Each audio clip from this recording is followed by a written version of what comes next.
Stunning election results are now pouring in from the north of Ireland, where elections have taken place and the counting all day has been showing a swing to Sinn Féin, a significant swing to Sinn Féin, a fall in the vote of the DUP, the Democratic Unionist Party.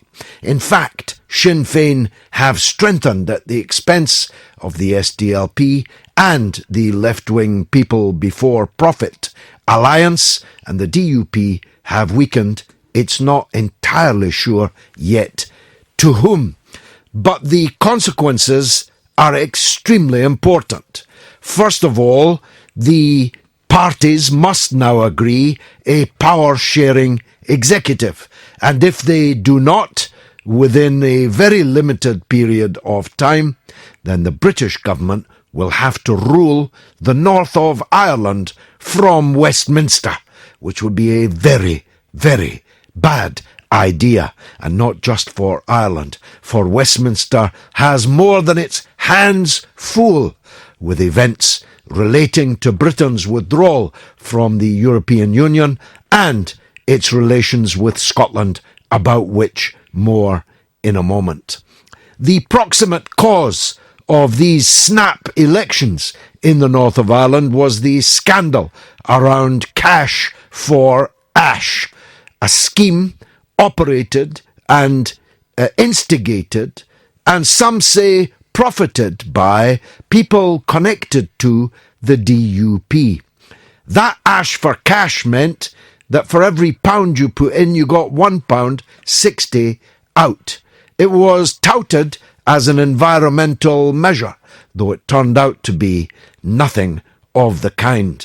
People said that Sinn Féin were making a major blunder, certainly taking a gigantic risk by withdrawing from the power-sharing executive and thus bringing it down, triggering these snap elections. But in fact, these elections had the biggest turnout for 2 decades, a 10% increase in turnout on the elections just a few months ago. A quite amazing consequence of the Sinn Féin action. And there is no doubt it's even been acknowledged by Arlene Foster, the former Chief Minister of the North of Ireland, who said as she was going into the count, where incidentally she failed to be elected on the first count, presumably she will be elected in subsequent counts, but it's something when the Chief Minister of the North of Ireland cannot get elected on first preferences alone. She said it's been a very good election for Sinn Féin. So I said earlier today, and I repeat it now, this is a time for the victors to be magnanimous, for the losers to be wise, and for self-criticism from both winners and losers now to be the order of the day. I'll tell you why I say that. Because I believe that today is a major step towards Irish unity, which I personally have supported all of my life. It is a major step forward because it indicates that the die-hard attachment of the 6-county statelet to remaining part of the United Kingdom has weakened, and weakened perhaps decisively, but only if Sinn Féin learns the lesson of these last decades, which is this: that the unionist population, particularly the youngest people in the unionist population, have to be reassured that there's something in Irish reunification for them, and that there is absolutely nothing to fear from Irish reunification on their part. That is to say that Sinn Féin, which now is absolutely hegemonic in the nationalist community, must begin to make inroads into particularly the younger generation of the unionist community. And The European Union, paradoxically, although I'm against it and all its work, may be the key to that, because those sections of the unionist population have now a choice to make.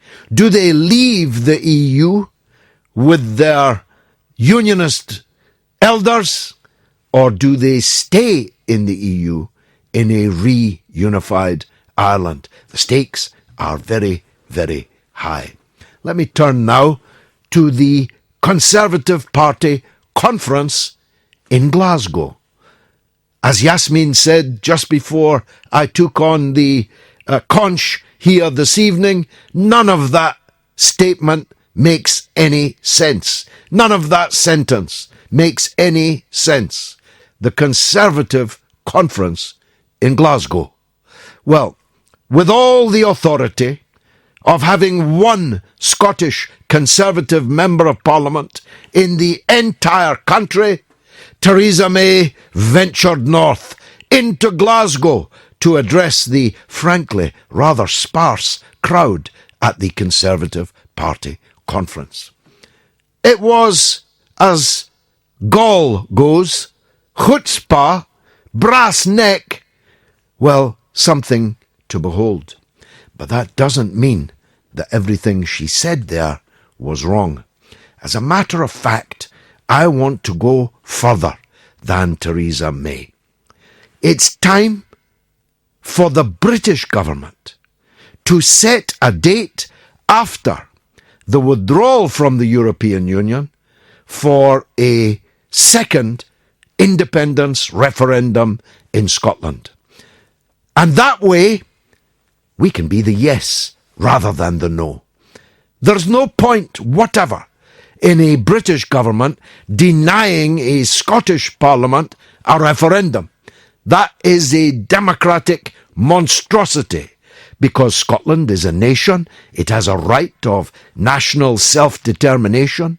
It did so self-determine in 2014. If a majority in the Scottish Parliament wants to try again, no force must stand against it.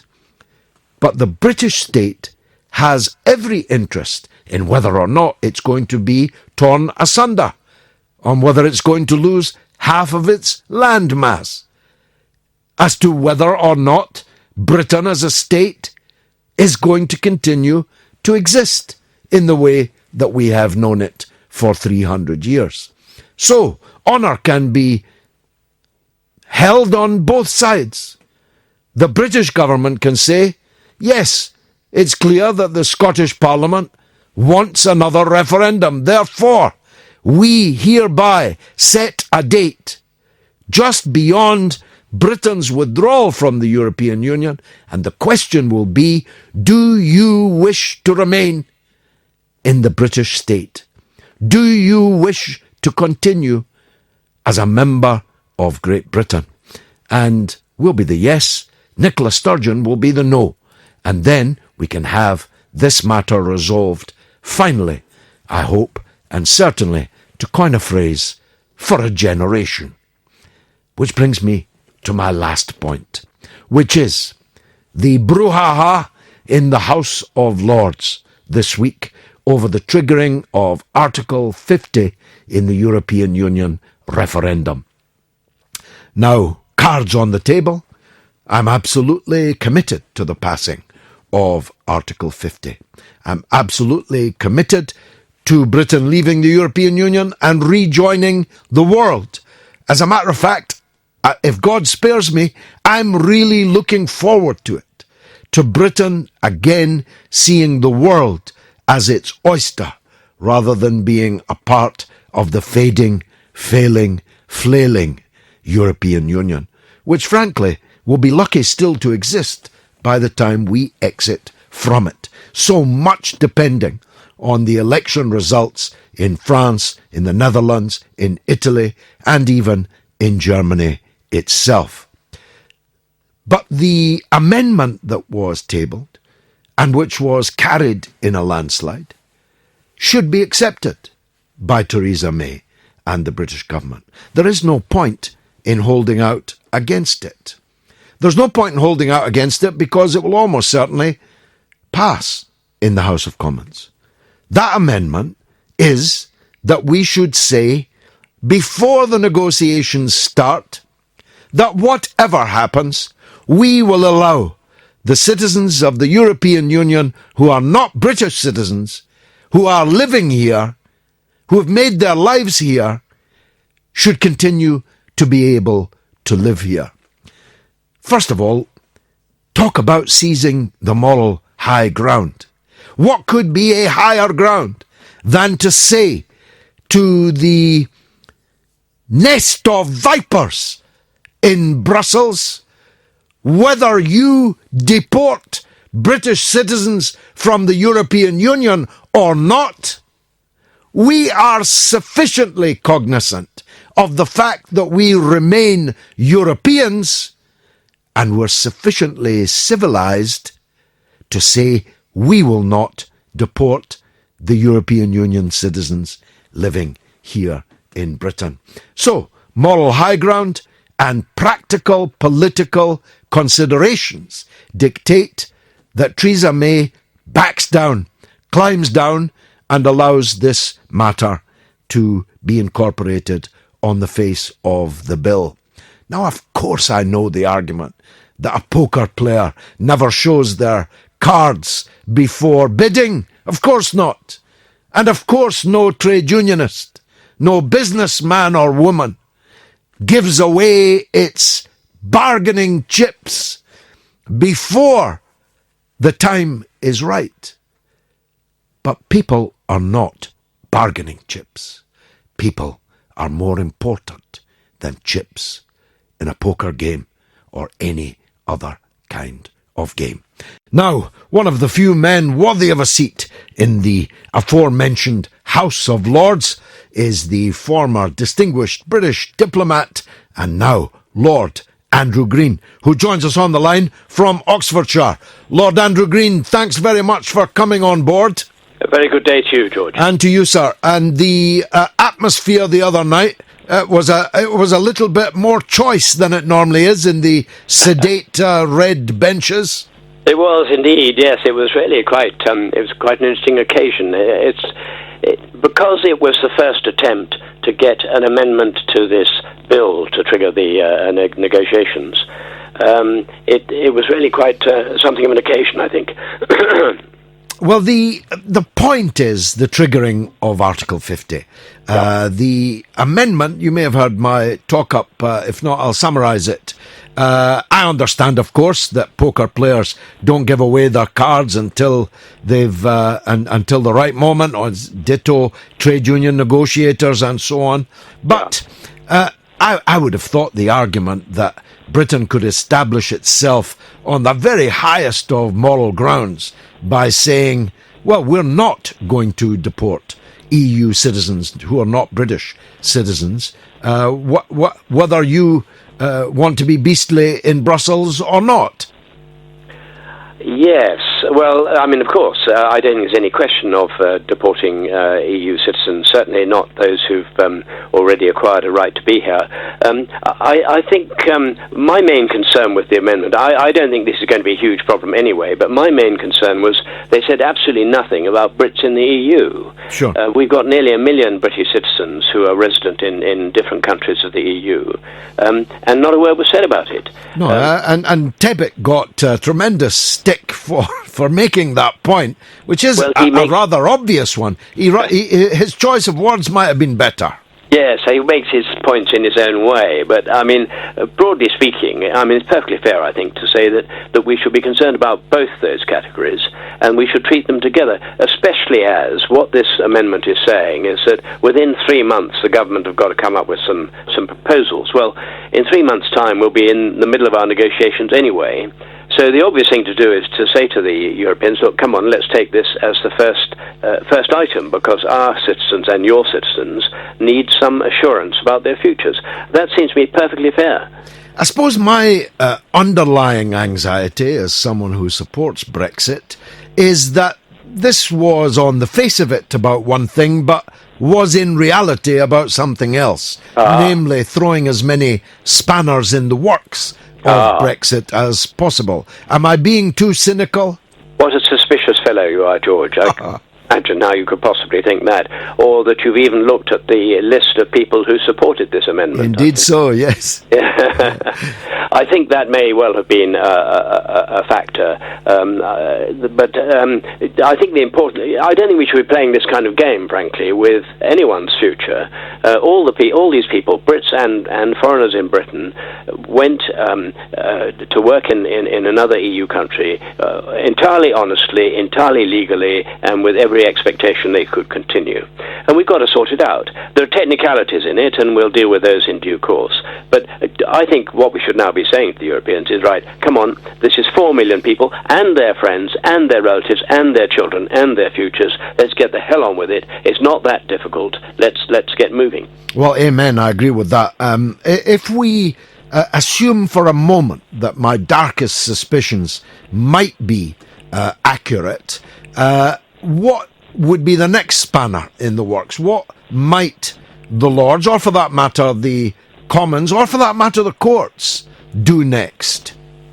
Well, if one was deeply and darkly suspicious, one would be looking at the agenda for next Tuesday, which has another amendment, a key amendment, which is to call for a vote at the end of the process. And that is the exact wording of that is really very important. And some people think that some people would like to be in a situation where the whole thing collapses at the last moment. And I think that's a risk too far myself. And I hope that it won't go through. If it goes through the Lords, which it might, because there's a lot of support for a lot of people who would rather have remained in the European Union. Yes, but that I don't want to overstate my case on this, but that would be an absolute betrayal of Britain's national interests, because if you say to the nest in Brussels that if you make this deal beastly enough, there's a much better chance of Parliament voting it down at the end of the process. And thus that represents a deliberate undercutting of our own country's negotiating position, and a betrayal of 17.25 million people who voted for Brexit, and many millions more, so far as I can see, who didn't vote to leave but who now want us to get on with it. George, you're leading me into difficult territory, and I can't use the language that you've just used, but I do understand the risk that you're pointing to. In a negotiation of this kind, I think it's very important that the government that's negotiating has a free hand to conduct that negotiation. And anything that ties their hands unduly or encourages the other side to imagine that a tough and unpleasant deal will unravel the whole thing is a serious mistake. Nor am I sure that if you get to that kind of situation, I mean, theoretically, if you get to a situation where the 2-year period, and there's a guillotine after 2 years. If there's no agreement after 2 years, we're out without an agreement. So if you get to within a few months of that period, and then you have this kind of huge hiccup, and Parliament turning around and saying that's not good enough, and what they seriously expect is going to happen. They can't surely think that the Europeans will say, oh dear, what a pity, your Parliament doesn't like it. They're much more likely to say, oh dear, what a pity, we've got 27 parliaments, and they wouldn't like it if we changed our position. So it seems to me this is dangerous ground, and I would much prefer, frankly, that it was left alone. Very diplomatically put. And I'd expect no less from you, Lord Andrew Green. Thank you very much indeed for coming on, the mother of all talk shows. Mark is on from Tunbridge Wells, angry of Tunbridge Wells, as we used to say. Mark, go ahead. Disgusted, John, disgusted. Disgusted, that's right. Disgusted of Tunbridge Wells. I've never been in Tunbridge Wells. What's it like? I've got this vision of it, a kind of John Betjeman vision of it. Is it like that, or is it an urban, really a town? Well, it's a place that every single piece of land they're building on, everywhere you look, there's stuff going up, and And it's almost like the fire of London when the houses were so close, the houses so close to each other, and they're just tarmacking over Tunbridge Wells, this little beautiful country town. Oh, what a pity! And the house prices are incredible, and you've got the link to London, so everyone's up in the city. All right, I've been there. I've visited now. I don't need to go back. But thanks for that. Now, Mark, you didn't phone disgusted at the state of Tunbridge Wells. You want to speak about Ireland? Go ahead. Yeah. It just seems to me, Mr. Galloway, that when you look at the voters in Scotland and in Ireland, that these people are a lot more sophisticated, that their desire for a manifestation of nationalism is that's what they vote for, whereas here we hear lots of words about getting our country back, but there's not a single organic UKIP MP. There's the confused Tory Douglas Carswell, but they do not have a single MP, and I find that disturbing. Well, I look at it a different way, Mark. Okay. For me, I think that's a measure of how lucky we are. We have never been occupied by anybody else since 1066, which was a very long time ago. Ireland, on the other hand, was occupied for 800 years. Some say 600 years. Either way, it's many centuries, and a small part of it still is. And that's what causes the acute politicization on a national question that exists there. Now, the Irish are very, very good at elections. They've got proper elections, proportional representation. So you have to be smart. You're not just going out saying, vote Joe Bloggs. You're saying vote Joe Bloggs first, vote Mary Bloggs second, and so on. You've got number crunchers. You've got people keeping a tally. You've got election managers. I mean, Irish politics is very much more sophisticated and smart than ours, but it has its political character because Ireland was an occupied country which had to fight for its independence against an occupying armed force. And we all know about the more recent history of the 6 counties in the north.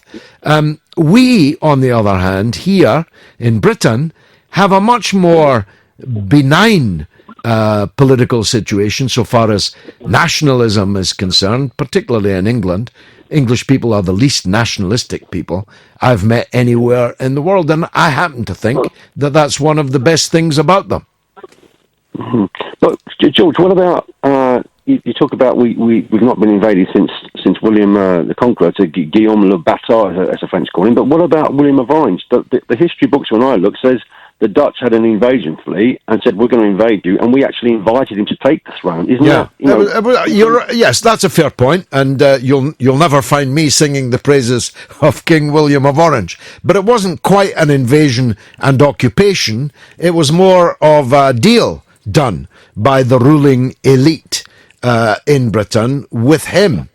So your point is well made, but I don't think it negates mine. George, would you say that in another time, another place, if you looked at Vichy France with the Nazis and William of Orange, that the thing that I never like here is that, not saying that even you're doing it, but people here never seem to admit that the William of Orange thing, you would say that was the equivalent of Vichy France. It was. It's a very good comparison. It was effectively inviting a foreign monarch, a foreign power, to take over this country. Yes, and the stuff that I've read at the time, there were Dutch ships in the Thames with English voices on board because English seamen were seen as one of the best in the world. But we, as usual here, didn't give them the rights and the money, and the Dutch paid them good money. And I personally would like someone to look at our history and stop saying, "Oh, we invented cricket and cream teas." Say William of Orange, the stuff that I've been reading about the start of the Bank of England, 1694, the Scots guy that started it, the Royal Company that was involved in slave trading. That was like Vichy France. For the last 300 years, we've been like an occupied country, but the people are so gormless, and that's the point I was trying to make. That the Scots and the Irish are not that gormless, and they understand nationalism as looking after your people and not starting to point the finger at people saying, "Oh, get out of their country," because that's not nationalism. That's just spite and nastiness. Well, Mark, I think that was a very useful history lesson. So far as I'm concerned, there's only one King Billy. That's Billy McNeil. And it was his birthday yesterday. And God rest Tommy Gemmell, who passed away on the same day. Thanks very much, Mark. Disgusted of Tunbridge Wells, disgusted at William of Orange being invited by the ruling elite in Britain to take over the country. Robert in Nottingham has called to talk about Ireland, and he's welcome. Robert, welcome to the show. Hi, George. Hi there, go ahead. Yeah, first of all, I'm a first-time caller, and I've got similar background. I've got similar politics to yourself, and I'm almost exactly the same age as yourself. Okay. But regarding your initial comments that this could be the time for example, Sinn Féin to be magnanimous in victory, to draw both sides together. I'd like your views on whether you think religion should be taken out of the schools in Northern Ireland. No, I think parents have got a right to have their children educated in a school of their choice, and people, Catholics, Muslims, Hindus, very often want their children to be in a school with a religious ethos, with a faith ethos, and that's their right, and I would never agree to the taking away of that. Do you not think it's unhealthy that, I think I read that it was 92% of children in Northern Ireland go to a school which is predominantly the one faith? I mean, we've the same. I'm from Nottingham now, but in Glasgow and the west of Scotland, we've got exactly the same position, and I don't think anything will ever change. And even if you integrated all the schools and took religion out tomorrow, it might take 20 or 30 years to go through, but I don't think this is the right day to make that point, Robert, because Sinn Féin have made very major advances today, and they need to make still more. They need to make it clear that a united Ireland is not a Catholic Ireland. It is an Ireland where all traditions will have their place and have it guaranteed and protected, and where everyone can flourish, and where people can pursue their own religion or none, according to their taste, their wishes. I don't think that this is the right day to make that point, because I sense that Ireland is on the turn. Well, I mean, whatever gains Sinn Féin will have made today, it's not going to be that much of a percentage swing. It would take 100 years for things to change. And whilst the children especially are divided, the other side can always blame the other side. There's going to be a takeover by the Pope or whatever. Yeah, but that's less and less credible. The Catholic Church in Ireland is weaker than it has ever been, and some dreadful news out of Galloway in the Tuam children's home. Just in the news this very day, will reduce its standing still further. I wish, of course, the church no harm. I'm from a Catholic background myself, but religion and politics are not the same thing. And the pioneers of a united Ireland were not Catholics. Wolfe Tone was not a Catholic, and he founded the United Irishmen. And the notion that if you don't want to be a Catholic, you must remain in this totally abnormal 6-county statelet and its unhealthy relationship with Britain is beginning to die, and die quicker than I think you're giving it credit for. And ironically, the European issue may very well be the key to that. My take is, and I've been in Ireland a lot in the last few months, my take is that a significant number of people who are not Roman Catholics in the north care more about remaining in the European Union than they do about remaining in the Union with Britain. And that's a very healthy thing in my view.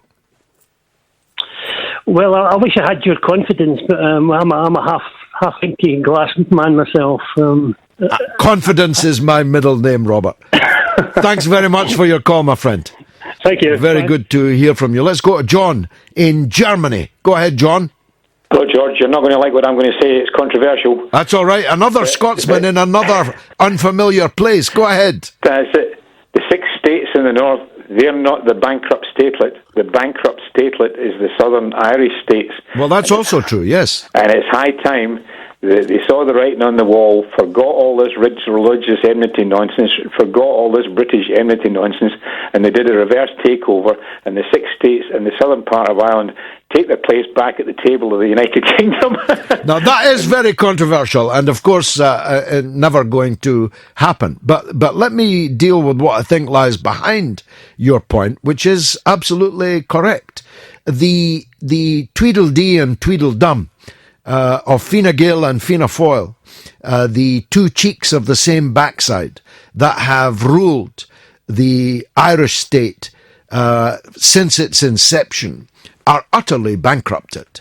And the economy and the society in the Irish Republic is in dire need of radical change, of the kind that James Connolly foresaw. Connolly predicted accurately a number of things, but one of them was that if you simply replace the British flag on Dublin Castle with a green flag and don't change anything else, then the Irish people will be no further forward. And that's why I'm looking forward to the next Irish election, when I think, particularly on the back of the elections in the north today, Sinn Féin could emerge as the biggest party in the Dáil. And it's already the biggest party in the island of Ireland. And I think that the reason I support Sinn Féin is because I believe it's best able to bring about that reunification and bring about the beginnings of change in Ireland, north and south. Well, it's a reunification is certainly desirable, but it's just you've got the United Kingdom leaving Europe. You know, the Irish state's going to be left high and dry, detached from the European Union, but part of the European Union. They've had 60, 70, 80 years supposedly of independence. Where has the Irish state gone? Yeah, I mean, it's bankrupted itself. It has the cost of living there, as far as I seem to recall, is way more than it is in the rest of the United Kingdom. Where have they got with their separate state? Well, they've got freedom and independence, and that's not a small thing. They were occupied militarily by the British state, England and Scotland, for many centuries. And to be free of foreign occupation is a fine thing. The Irish language is flourishing. Irish culture is burgeoning. Everybody wants to be Irish. Presidents of the United States or would-be presidents come over looking for long-lost relatives. To be Irish is quite a thing, and of course the economics and many of the social problems in the Irish Republic are glaring and obvious, and need a change, a real change, a real revolution in Ireland to sort them. But a decision to rejoin the United Kingdom at this stage would no longer be occupation; it would be of their own free will. Yes, but there's no takers for that.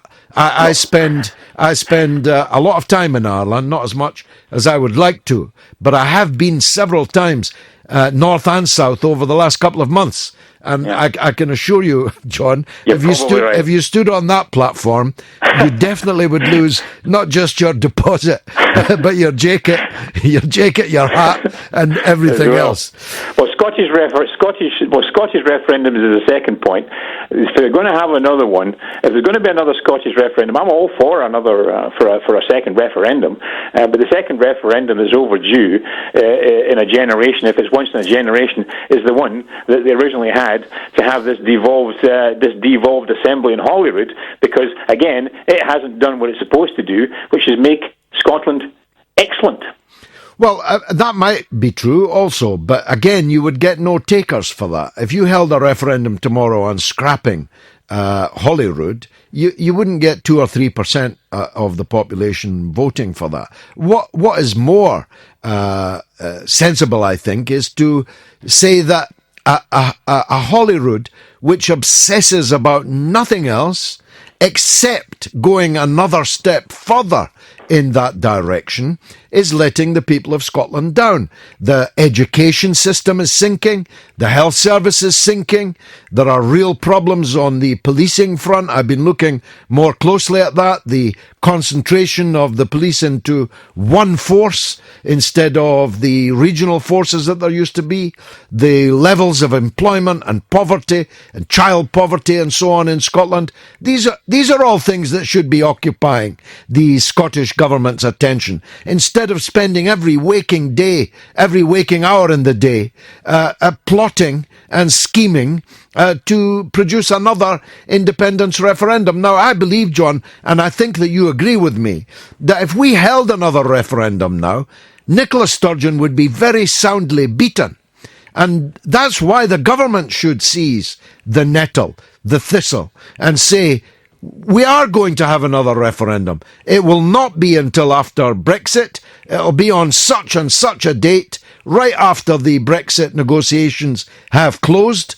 And the question will be set by the British state. Do you wish to remain a part of Britain? Yes or no?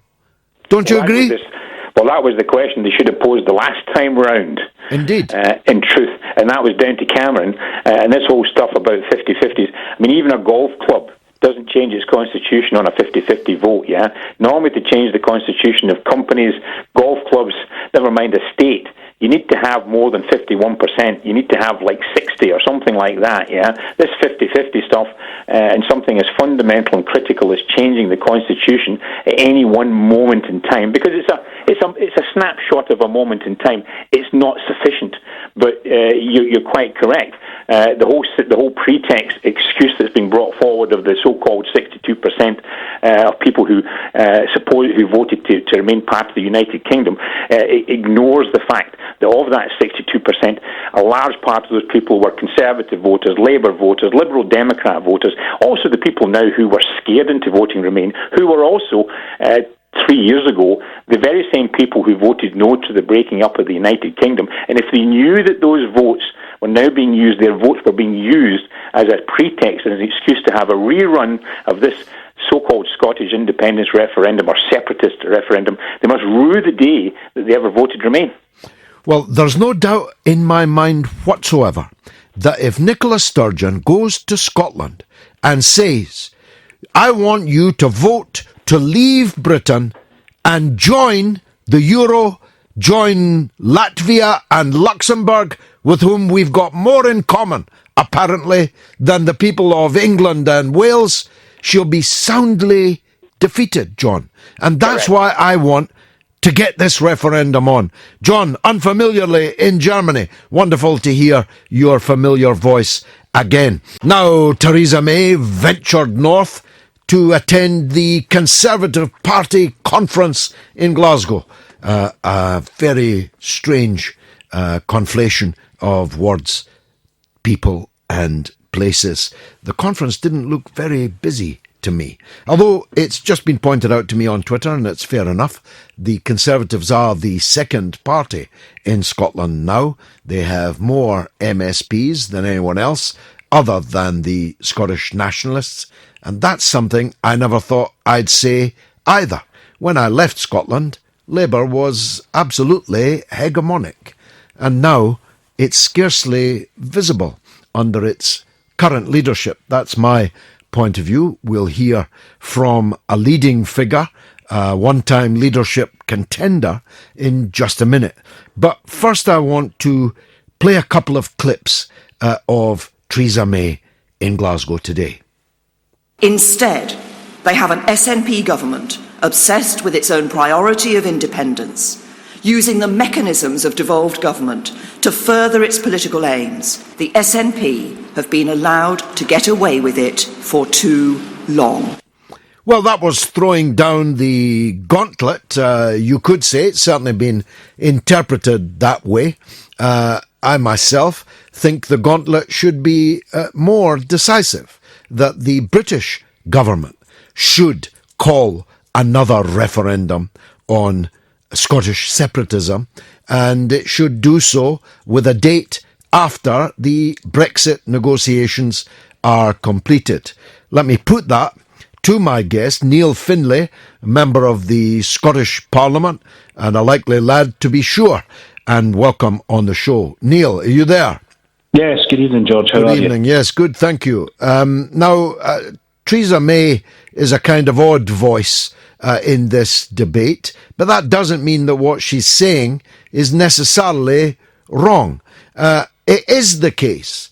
It's abundantly clear, I think, to even SNP voters, that the SNP are more interested in plotting and scheming for another referendum than they are in making the things that they already are responsible for actually work. Am I right? I think you're absolutely right on that, and I am very reluctant to agree with Theresa May and the Tories or anything. They are a complete anathema to me. They have, I'm at the different end of the political spectrum from them. But the reality is that in Scotland, if you look at every area of our public services and health and education, we are following in the world standing in education. Our health service is under pressure like never before. The social care system, the transport system, every area of the public services is creaking at the seams and has been mismanaged by the SNP government. And yet the fascination and their focus is on another referendum, and I think that is a travesty.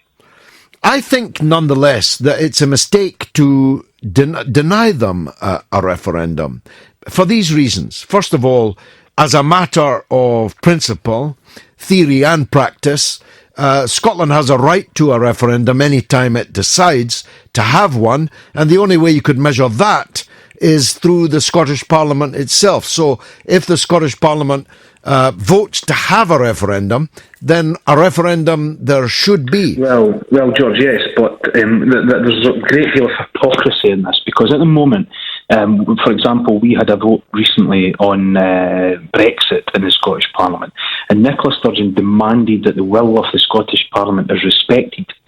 In the last few weeks, and in the last few months, the Scottish Government has been defeated on a number of issues in the Scottish Parliament, and yet the will of Parliament is ignored. So there's great hypocrisy over this. Oh, no doubt, hypocrisy is their middle name. But hear me out for my second reason. The second reason I want a referendum is I am absolutely sure in my bones that the independence case would not prevail, because it would be predicated upon leaving Britain and seeking to join the European Union with an eye-watering deficit which would have to be eliminated before one could join the euro, which would be in itself an extremely controversial ask of the Scottish people. Free movement of labour, denied in England and Wales, would instead head for Scotland. I don't think the Scottish people would vote for that. I'd be very surprised if even anything like 45% of the Scottish people voted for that. So, well, I think you're right on a number of points there. The economic case for independence has got considerably weaker post-Brexit, and let me tell you why. Because I remember during the referendum doing public meetings with yourself, and you spoke about the fluctuation in the price of oil. The oil crisis that we've seen and mass redundancies in the North Sea is one of those aspects that make the economic case weaker. And then if we continue with that and we look at the Scottish Government's own GERS figures, which gives us a deficit of 15 billion or 10% deficit, the European Union, of which the SNP want to rejoin, sets a deficit level of 3%, and we're at 10%. And then on top of that, if we add in the end of the Barnett formula, which would happen as a result of independence, then the economic case for independence has melted away. You're absolutely correct, and there's one additional point. One of the main reasons why they failed last time was the absolute confusion over which currency Scotland would use. They insisted that they'd be allowed to continue using a currency issued by the Bank of England and governed by the UK Treasury, even in the face of all the obvious, screamingly obvious facts, but they couldn't even begin to pretend that that would be so now, because you would have, if they could get over that deficit point, which I agree with you is insurmountable, if they got over that, they'd have to join the euro. To join the euro, you need to meet the convergence terms that you have just quoted there. So they wouldn't be able to meet them, or there wouldn't be a single public service left in Scotland. So they'd have to invent a new currency based on an oil price at under 50, and some people predict headed for $20 a barrel, when their whole scheme was based on $117 per barrel. Well, this is exactly right, and I have to. I mean, I must say, I sit with a wry smile at times when I hear Alex Salmons and others, rightly, in my opinion, at times point the finger at the Leave campaign and the EU referendum, saying that the case was made on a parcel of lies. And then you look at some of the detail within the white paper that was presented in Scotland, for example, the oil price at $130 a barrel, as if that was a document full of credible options for the future of Scotland. It is a nonsense. Is there a division here, Neil? Is the Alex Salmond trying to bounce Nicola Sturgeon into another referendum, or are they just Mutt and Jeff, a double act? I think Alex Salmond is a law unto himself these days, and I know from speaking to some SNP people in Parliament that they think that too. So I don't know what control or influence Nicola has over the bold Alec at the moment, but I don't think it's very much. Because he was on, I saw him last night on This Week, Andrew Neil's show on the BBC, and he was talking as if he still calls the shots in the SNP. Well, I am not close to the internal machinations of the SNP, but every time I see him, he seems to be able to say whatever he likes, backing it up with credible facts and reality is a different matter. But he does seem to be on a bit of a solo journey at the moment, saying what he likes. And, Mr. Salmon's problem has always been his ego, and that seems to be running away with him. Neil Findlay, Member of the Scottish Parliament, thanks very much for joining us. First casualty of today's election results in the north of Ireland. Breaking now, the Ulster Unionist leader, that's the leader of the UUP, Mike Nesbitt, has resigned. What happens to the former Chief Minister, Arlene Foster, will now be a matter of great importance. The Sinn Féin position is that they cannot be in government with her. She has to step aside at least until the results of the inquiry into the Cash for Ash affair. That's one Ulster Unionist leader down. Maybe the second will have to be sacrificed too if power sharing is going to be put back together again. We are talking about Brexit. We're talking about the House of Lords, where the grouse moors were dragged and the putrefying corpses of the British aristocracy pulled in to fill the House of Lords with gasps and tears over the Brexit affair. I spoke earlier to Lord Andrew Green about that. He resiled from some of my stronger language, he being a former diplomat of note, but he nonetheless shared my view that the House of Lords, and indeed a substantial section of the House of Commons, would still dearly like to scupper Brexit, and everything that they say or do on Brexit should be seen in that light. We're talking about the Irish results. We're talking about Theresa May's visit to Glasgow, to the Scottish Conservative Conference, and we're taking calls on all these things. Justin's on the line from Scotland, or at least about Scotland. Justin, go ahead. Yeah, hello George. This is the first time I've actually rang your show. I've been listening for a couple of months now and I quite enjoy it. Thank you. I don't actually agree with everything you say, but I think you're the same opinion as me, that you'd like Scotland to perhaps remain as part of the British Isles. Yes, definitely. Yeah, okay. My point is, I know that you'd like perhaps another referendum just to reinforce the point that they should stop with the UK. But from my personal point of view, the Scottish had a referendum, they lost it, and I don't see really why there should be another opportunity in the next generation. I mean the next 20, 25 years, where they should be given another opportunity to do so. They're not to vote. Simple. Well, take my advice. You'll only be helping the SNP if you refuse it. And if we have a situation where the Scottish Parliament votes to hold a referendum and the British Parliament votes to refuse it, that's exactly the scenario that the nationalists want. And I'll tell you what would happen. They'd organise their own referendum, an unofficial referendum, like has happened in Catalonia in Spain. So the issue doesn't go away just because the British state sets its face against it.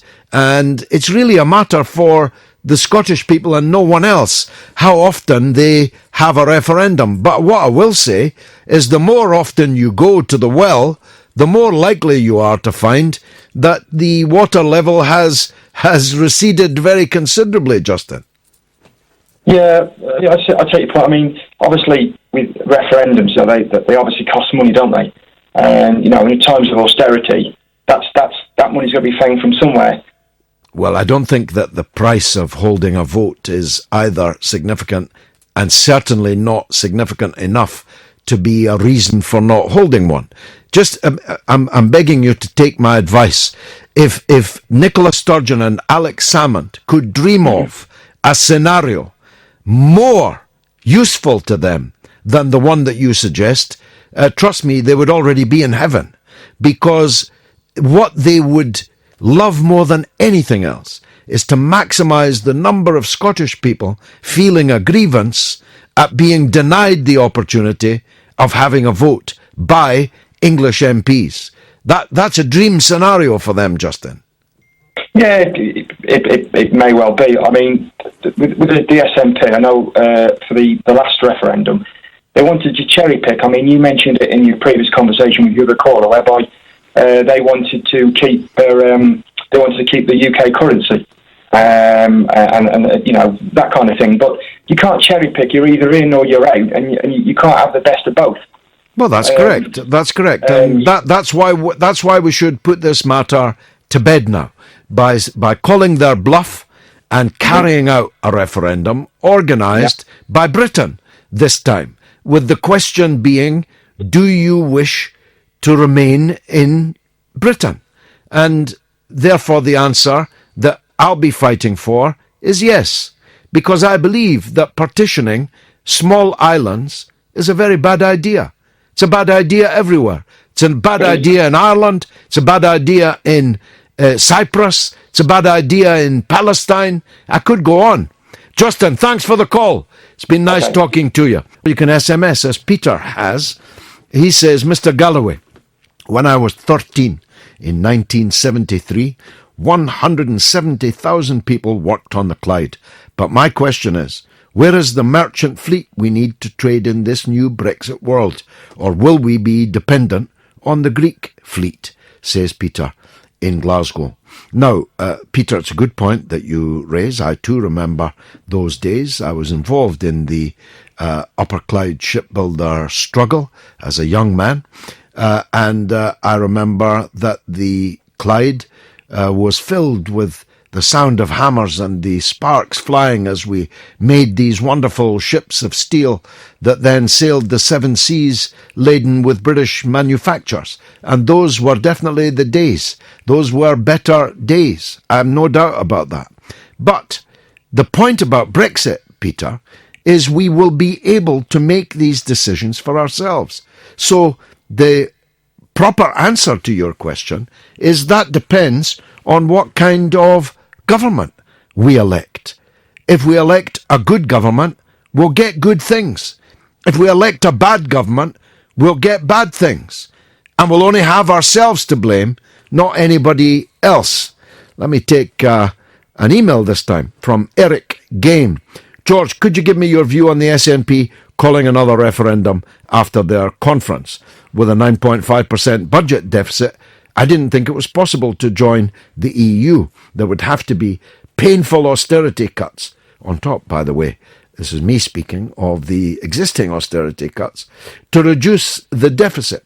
Thanks, says Eric. Well, I think I've dealt with it, Eric, and the admirable guest, Neil Findlay, member of the Scottish Parliament, also dealt with it very well in the previous discussion. Ben P. and 4 sevens, that's Ben P. 7777, says on Twitter, the referendum was maladministered. 37% of the electorate voted leave. Not good. So the Lords have done well. The Lords can never do well, Ben.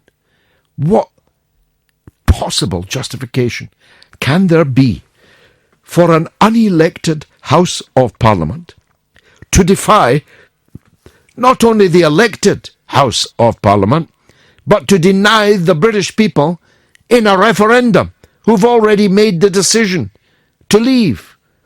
Please, don't be lured into supporting this bloated, ermine-clad class of parasites. Almost every one of them. Few exceptions. It's time to clean the Augean stable of British democracy and get rid of them.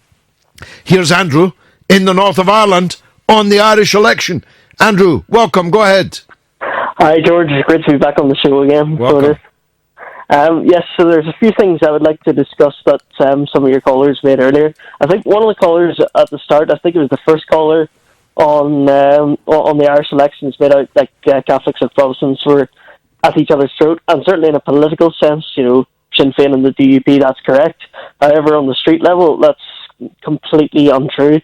If there's a time back in the 70s and 80s, you'd obviously remember, I was only born in the 90s, but there was a time where basically you weren't allowed to see each other at all. There was my old school, Lagan College, which was opened in 1982. It was the first integrated school in the north of Ireland. The people that went to that school at the time had to take an alternative route just to get to the school, away from the protesters and the media, Yeah. And now we don't even think of it as a big issue anymore. So, well, I mean, there's an idiot, a Labour idiot today, condemning an SNP MSP for having ashes on our head on Ash Wednesday, claiming that this was sectarianism. Exercising your religious right can never be sectarianism. If you want to follow your faith in its form and content, that's your right to do that. It's not expressing hatred of anyone else. It's not expressing hatred of anyone to say you want your children to go to a Roman Catholic school or to put a cross in ashes on your head on Ash Wednesday. These are rights that people have and that we fought and people died for. Indeed they are. Yes, so we're just discussing the election today. So we'll discuss Sinn Féin in a minute. But surely you'll notice that one of the big things today was, and it's been happening for a while anyway, but the UUP and the SDLP, George, must be finished by now. I think so, yeah. They're both the losers, and the UUP leader has just chucked it. I'm not sure what the SDLP is for anymore. And I think that the voters occupied their space. Well, that's right. Sinn Féin is hegemonic now in the north amongst the nationalist people.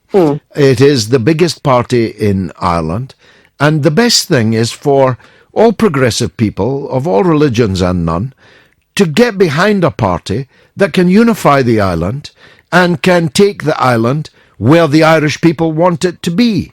Isn't that right? That is indeed right, yeah. And personally, obviously, I'm at loggerheads with Sinn Féin because I don't agree with their stance on Brexit. I'm much more closer to people before profit. It was a shame that Eamon McCann lost his seat because I thought he was someone who was very good on that issue. So they did, but a totally fair point would be to say, Sinn Féin, they saw the issue on Brexit would mean, potentially a border of some kind with some customs checks. and they took advantage of that, because at the moment we don't really know what's going to happen with the common travel area. What do you think now, Andrew? Tell me this, because you'll know more than me. What do you think is going to happen now with the recreation of the administration? Are the DUP going to try to force Arlene Foster on the Assembly again, or will they see the writing on the wall and ask her to stand aside, at least until this ash for cash thing is dealt with? Well, from the comments that I made today, from that I heard of today, Michelle O'Neill will certainly not be willing to talk to Arlene Foster in any shape or form if she stays on as First Minister. So, but Arlene seems, absolutely resilient in staying there. So I think it's just going to be in the same state as it was before, and they'll be at loggerheads with each other. So we either have direct rule from Westminster, which would be a very, very bad idea, or we have yet another election. If we had yet another election, seems to me Sinn Féin would do even better. Oh yeah, the fact is, it wouldn't solve anything, another election, because it would be the same two parties at each other's throats again. So unless the only way I can see it's being resolved is if Arlene Foster resigns. Yeah, I mean, I saw young Paisley on the screen. I don't know what he was saying, but I mean, it's not as if the DUP doesn't have any other choice. She's a particularly unprepossessing First Minister anyway, in my view. And to go to the wall to defend her position would be a mistake from their point of view, I think. No, and I'd say so as well. Their reputation's already damaged from the RHI scandal. So yeah, I wish we'd done more on that. We couldn't get the guest we wanted a few weeks ago, and then we couldn't discuss it anyway because of the elections. Andrew in Helens Bay in the north of Ireland. Always a pleasure talking with you, young man. Time for another few tweets. Simon Brian Anderson says the House of Lords have secured foreigners' right to live in the UK, but doing so have gambled on the trust of the EU to do the same. Well, that's a gamble I'm prepared to take myself in order to hold that high ground that I spoke about earlier with Lord Green. Now, as I said right at the top of the show, quite groundbreaking events in the north of Ireland, yesterday in the election and today in the counting. So let's go deeper into it with someone who knows well the situation there. Kevin Marr is a commentator on British and Irish politics, and he's the author of a book, A United Ireland, Why Unification is Inevitable and How It Will Come About. I better get that book, Kevin. Who published it? It's buyback, George. I'll get that. That sounds like my kind. Send you a copy. Sounds like my kind of book. Now, Kevin, it's clear that the Sinn Féin have been the big winners in this election. The turnout was up 10%. Their vote is significantly up. They're winning more seats. The DUP have, at the last time I looked at the counts, lost some votes. The UUP is practically going out of business. The SDLP practically going out of business. It was a very, very successful gamble by Sinn Féin in collapsing the executive, wasn't it? It was. I mean, you're looking at the results. I'm just looking at them right now, and I mean, we've got 49 results out of 90 seats, and this is of course down from 108 seats when the Assembly last had an election just 10 months ago. So there was always going to be there's always a plan to chop a percentage of the seats off, but of course nobody expected to have a second election so close after the last one. At the moment, Sinn Féin are leading the way with 21 seats for the DUPs, the Democratic Unionists 14. So yes, I mean the broad parameters of this are that turnout is up across the board. It's up a good 10% or so. It's up in pretty much every constituency. People have really come out here, and I think there's a couple of factors there. One, of course, is this is obviously a referendum to some degree on the renewable heat incentive, this obscure-sounding energy subsidy that in Northern Ireland for businesses and for farms, which Arlene Foster, the First Minister, brought in 2012 when she was the Enterprise Minister. Now, there's a scheme like this in Britain, but in Britain there are cost controls about how much you can claim for this subsidy. The Northern Ireland version has no cost controls, which may seem a kind of elementary mistake, really. But this is what this entire row has been about. Basically, what's happened is a liability is now built up of around £500 million for the Northern Ireland Executive to deal with. Now, I mean, if this is British politics, and you were a minister and you had made a kind of, a mistake, whether you made it, your officials made it, it doesn't matter. We've got ministerial accountability. And if you're in British politics, frankly, with that kind of a mistake, you'd be finished. You'd be down the road in short order. Now, what's happened in Northern Ireland is Arlene Foster resolutely refused, frankly, to take responsibility. And this issue was kind of gaining critical mass before Christmas. I think everybody could kind of see this was coming to a head. And she didn't step out of the way. She didn't allow an independent investigation. She didn't get in front of this. She didn't handle it properly. She became very, very snippy about criticism about this issue. And as a result, Martin McGuinness, Sinn Féin, the sort of joint executors, if you like, of the Northern Ireland Executive, pulled the plug and said there's got to be fresh elections. There is no way we are going to back you and front this kind of gaffe with you. You should step aside, allow an independent investigation. She wouldn't do that, so there was fresh elections. Now, I mean, it's a case of, the old Chinese proverb, George, be careful what you wish for, because, of course, what has come next is that the DUP has had to go on the doorsteps of Northern Ireland and explain itself, partly about the collapse of the executive and the assembly, which people in Northern Ireland don't like. They've just elected a fresh one. They don't want fresh elections again. But it's the context in which these elections have come about. I mean, it's a kind of issue that, it sounds complex, but it's fundamentally pretty straightforward. You've blown a gaff here. 500 million quid has gone missing. It's a great big hole in the budget, and you're not taking responsibility. And I think that is the nub of this, and that is the nub of what the DUP has been facing on the doorstep, which is why Sinn Féin's vote has come out very, very strongly.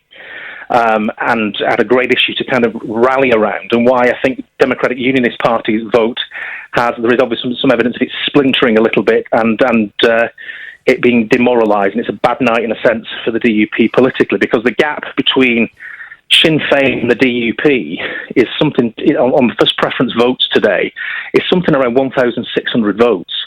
Now, of course, Northern Ireland was created in 1921, effectively as a unionist feat. It was built to have an inbuilt unionist majority. And I think what we've seen tonight is the first kind of very stark electoral result, which shows that, that the argument is in Northern Ireland is switching and tilting, and, nationalists and Republicans have the wind in their sails this evening, and unionists, of the different stripes are on the back foot. So there's an awful lot of symbolism about this election, and a lot of symbolism about it going forwards. But it's about that fundamental mistake of not getting political control and administrative control of a renewable heat subsidy. And that's what this is all boiled down to. Well, as Oscar Wilde said on the death scene in Little Nell, you'd have to have a heart of stone not to laugh. I'm having difficulty not laughing at the picture you've just painted there brilliantly, Kevin. But if we can see that, the DUP leaders must also be able to see it. So surely it's curtains for Arlene Foster. She'd be better to retire to an ash farm and scoop what she can, no? Well, I mean, if you applied the kind of the rules of British politics to this, as I said a minute ago, I mean, she would have been down the road before Christmas. This would have been done and dusted, and it's only because of kind of Northern Ireland, particular kind of political culture that she's managed to hang on. And I suspect she will try and hang on. I mean, the DUP it will suffer, but of course the system there is built around power sharing. It's not built to allow kind of landslide results. So there's no kind of dramatic, huge movement of numbers. It's a question now of is Arlene Foster chastened enough to actually accept that there needs to be a proper inquiry, which she should have called for and should have implemented back in December. When this issue was first brought into public attention, I have to say, by one of her own side. It was one of her own side as a whistleblower that blew the gaff on this. So it's whether Arlene Foster can change her style and her political culture, because What's also kind of been in play here is the DUP's attitude generally to power sharing with Sinn Féin, which is very, very begrudging, if I can put it mildly. There's a lot of issues around Irish culture, Irish language, which the DUP has kind of, used every opportunity to kind of have a go at, really, and cut budgets to an Irish language scheme and things like this. And there's been these kind of small-scale provocations which have kind of built up in the system, which, as I say, you pile £500 million of a liability on top of it, and the whole thing goes off. So there's a lot of mending fences that has to happen, and it's a question really of whether Arlene Foster wants to mend those fences or whether she doesn't. Because if she doesn't, we're going to end up with a protracted period of a stalemate and negotiations and talks, and potentially of a period of direct rule as well. But I think if Arlene Foster is smart, she will recognise that Sinn Féin, I think, want to get things back up and running and get things moving again, and they've got a kind of refreshed mandate from the electorate to do that. And I think if Arlene Foster is smart, she will sue for peace with Sinn Féin, and Sinn Féin's new leader in the North, Michelle O'Neill, who's a pretty tough customer. She was the health minister in the last executive. She's obviously taken over from Martin McGuinness, who's poorly. There's a chance here, I think, in the next few days where if people can pull their horns in a little bit, we might be able to keep the show on the road. But other than that, we end up with a protracted period of kind of direct rule. And I have to say, as an aside, and I don't mean it to be too party political, and James Brookenshire, the Northern Ireland Secretary, has been behind the curve all the way through on this. He should have intervened before Christmas. He should have seen this was coming. He should have got in front of it himself and tried to get Foster to step aside, set up this inquiry and avoid these elections. And Brookenshire has kind of been the proverbial rabbit in the headlights on all this. Well, he's allowed these events to get past him. I don't know if he's a big figure in the north of Ireland. He's certainly not a big figure here, and it's a measure. No, not at all. It's a measure of the fact that the British government sent him there, such an insubstantial figure, indeed. But of course, leaders don't hang on just because they want to. Their fellows have got to want them to, as Enda Kenny is finding out in the Republic now. It's quite obvious to me that there must be other figures in the DUP that would quite fancy having a crack at this themselves. And if Arlene Foster won't do the necessary, surely there'll be some kind of putsch, some kind of coup inside the DUP.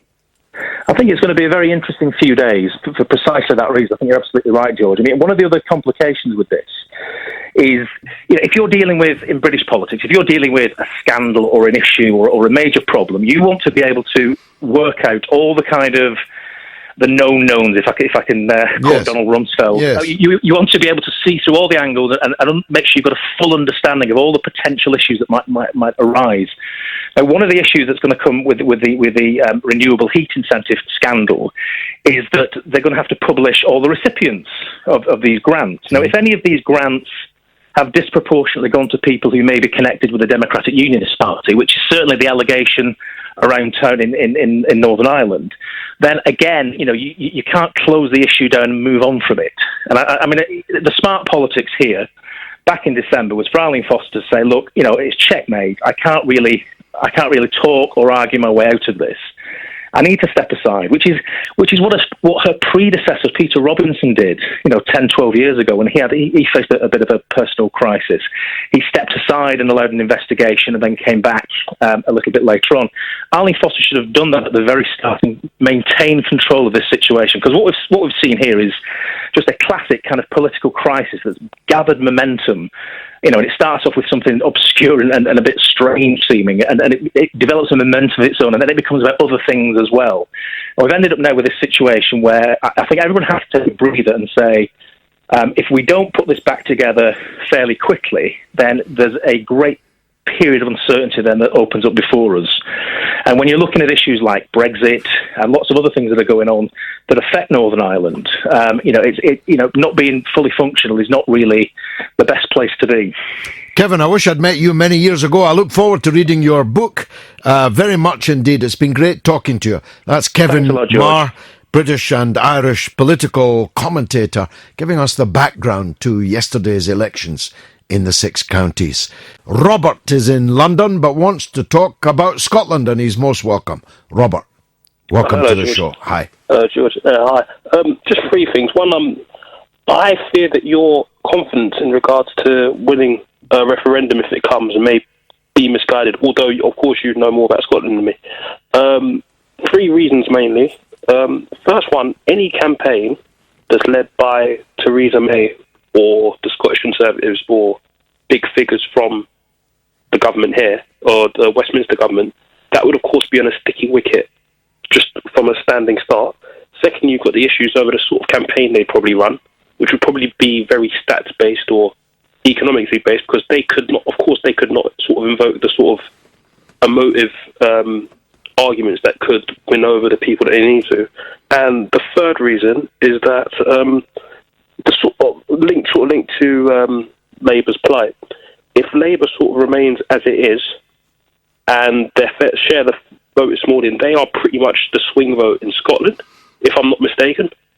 And if they stay under their leadership, the sort of the way the arguments are coming together, if Brexit happens badly and they had a referendum just after we've left the European Union, she could be in quite a strong position to win a referendum.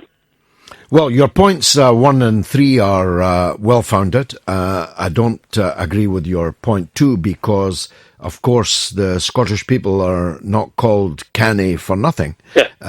And the stats, as you put it, are very stark.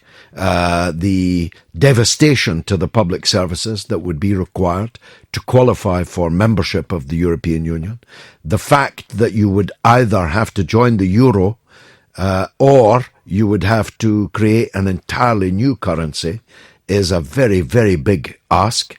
And you'll probably not like this point, but trust me, I do know, in this case, more about Scotland than you. The idea that the free movement of European labour denied by England and Wales would head for Scotland, that would be welcomed for all you hear about the welcome in the Glens is not true. The facts are that Scotland is in an economically parlous condition, and a huge influx of Eastern European, Central European labour into Scotland would merely drive wages down further and put even more pressure than exists in this austerity winter on public services. It's not that Scotland has no room. On the contrary, Scotland's population could do with a boost. But try persuading the Scottish electorate that the best boost we could get is a very large influx of people from Central and Eastern Europe. You will not find many takers for that. So I believe that Nicola Sturgeon's failure would be on your point too, on the stats. The truth is, if the campaign was led by Theresa May, that would be a negative. I could never campaign with Theresa May and with the Tories, but I would be campaigning for the same result. And I just add this caveat, Robert. The idea that Scotland is a cold water Cuba is rather belied by the fact that the Tories are the second party in Scotland now and have the support of 25% of the Scottish people, whilst Labour languishes on 14% and falling. So it's not a case or a battle that will take place on high ground, left versus right. That's not how it will. It'll be on pounds, shillings and pence, or euros and cents. Yes, I presume that'd be the case. I'll just go and say that because of the way that the Labour vote is falling, if that was to collapse completely, and they were to then to vote, because the SNP have around 40 to 45% in the opinion polls, which is a pretty good base to start from any sort of referendum campaign. Yeah, but don't forget, Robert, that 37% of SNP voters voted to leave the European Union. So the choice will be very stark. Do we leave Britain and join the EU? Do we leave an elected democratic union and join an unelected undemocratic union and take their currency and pay the price for it and pay every kind of price for it, not just financial. And a very significant number of people who vote SNP and who voted yes in the Scottish referendum would vote no in those circumstances because they don't like the European Union, and for all the right reasons. Interesting times, George. Interesting times. Indeed, we're doomed to live in them, Robert. Thank you very much indeed for that call. Let's squeeze in David in Scotland on Scotland. Go ahead, David. Hi, George. Hi, sir. Good to hear you. Nice to talk to you again, mate. It's about... Right, I watched Question Time last night again, and Peter Hitchens was on it. Now, it was an anti-Corbyn bashing campaign again, but Peter Hitchens was one of the men that said Corbyn wasn't the reason for the downfall of Labour. It was Tony Blair, which he was quite right in what he was saying. Well, I think he was the only one on that panel making any sense to me. That's right, that's for sure. And that's come to something. Did you watch it yourself, George? I did. I watched it unusually, yeah. Right, but what I'm getting back to is, like, see, Jeremy, what is going on with him now, right? It seems to be the minute somebody gets into any kind of power in Britain, right? Corbyn, whoever it be, they've got these views on how society should be and all the rest of it. He's anti-Europe, all the rest of it. And then the minute they get into power, they have to conform with the party line or whatever line it is in Britain. Have they been warned off that you better no go against Europe, you better no go against what we tell you to do? No, I really don't think it's that in Jeremy Corbyn's case. I do have, as I've said here, some criticisms, but it wouldn't be that. Jeremy Corbyn's not afraid of the deep state, and he's not afraid of standing up for what he believes in. I'm absolutely convinced of that. Now, a very prominent Iraqi Kurdish humanitarian and pop star, Dashni Morad, has just shimmered into the studio, resplendent. And she's got very strong views on President Trump and on politics in general. She releases her debut UK single, the uplifting and inspirational Love Wins, this very day, an impassioned plea for support for refugees and migrants around the world. Love Wins sends out a message that love can overcome hate and unity can overcome division. A former refugee and migrant herself, Dashni plans to donate proceeds from the single to a charity close to her heart, which is called Green Kids, which she set up to provide support to children in poverty-stricken and war-torn areas, such as child refugees, with a focus on education. Green Kids has donated over 200,000 books to schools affected by war, and the 2 libraries that it has established at refugee camps in the region, with further donations being arranged by Green Kids UK in partnership with schools in London. Having rocked the establishment, challenged the status quo on issues such as women's rights, child access to education and environmental protection for over 10 years back in our homeland, Dashni is now taking the refugee and migrant fight to the international community. She makes the point that, and I'm quoting her, music defeated apartheid and brought down communism, so Donald Trump really doesn't stand a chance.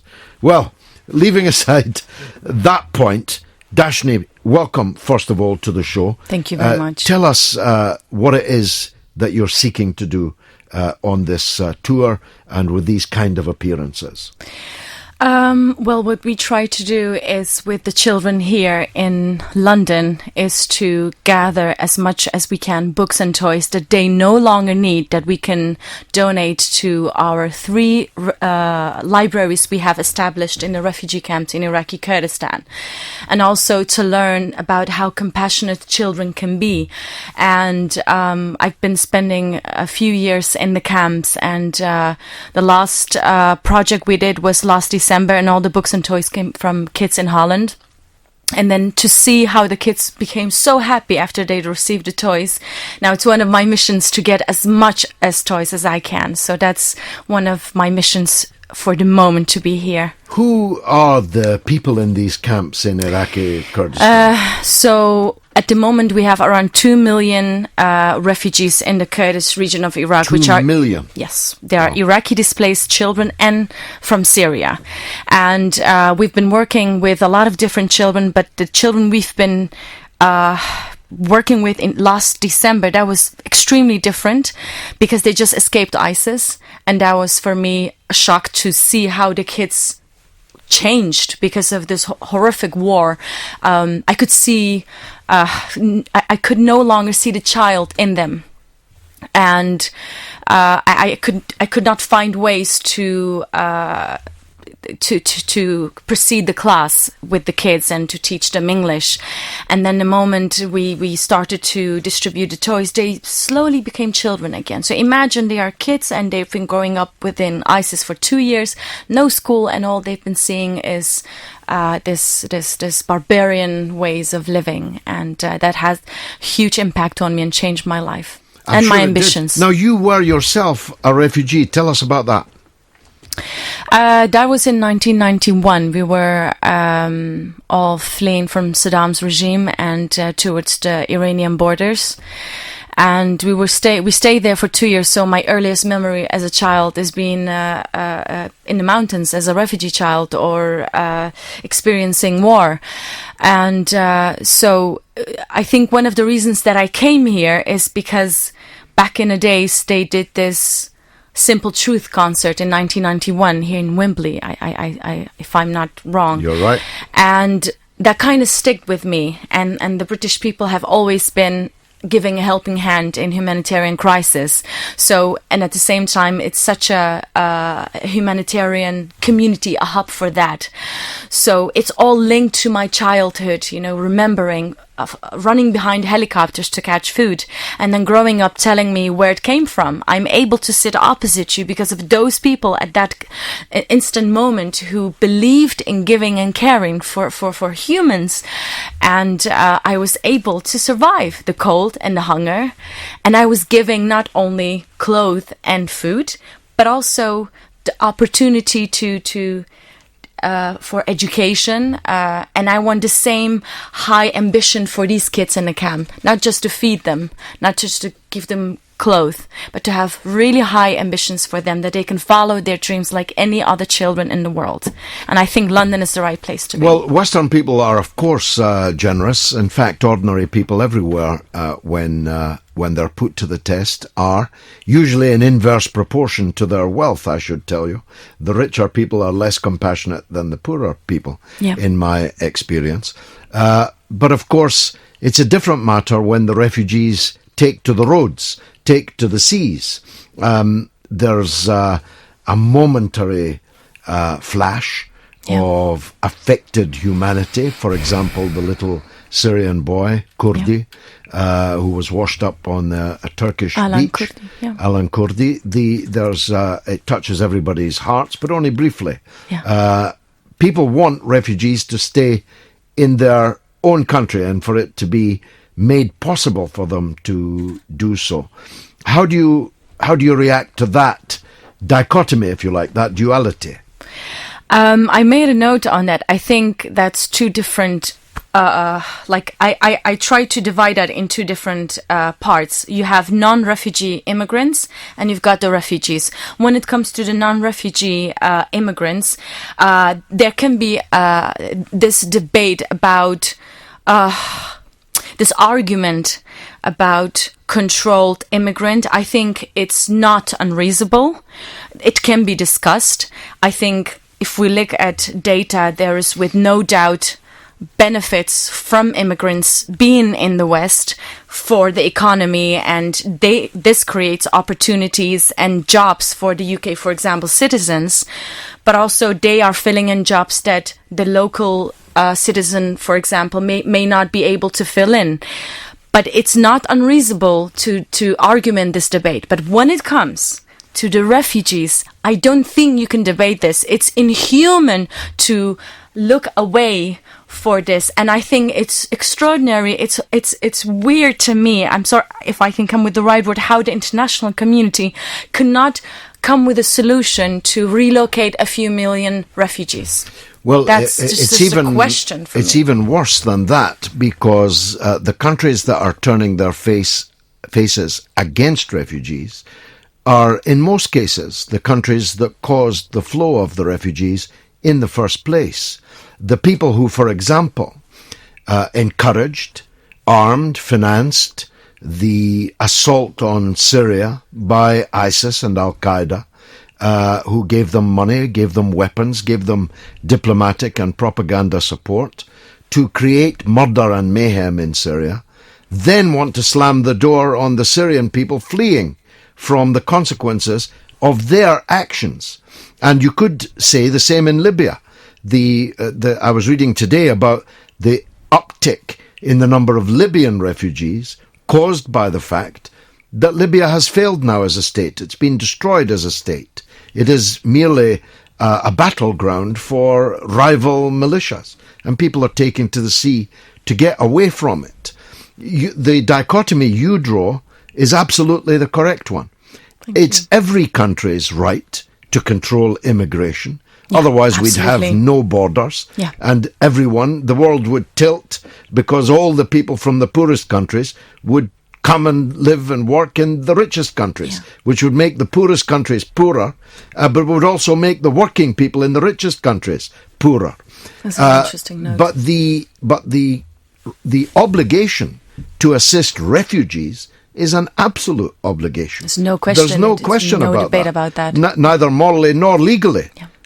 So no one should try and avoid or escape that obligation. But they do. They also, I think those people also did not want that to happen. You know, you just want to be safe. And the same happened to my father when he walked all the way from Turkey to Greece, and he was caught 7 times while swimming, crossing over. And he managed to go all the way to Italy, and then from Italy to Germany, from Germany to Holland. So I never knew where Europe was. I was an 11-year-old happy girl living in a yellow street, counting the 1,000 stars in the sky at night while we were cooling off with watermelon before bed. And it was literally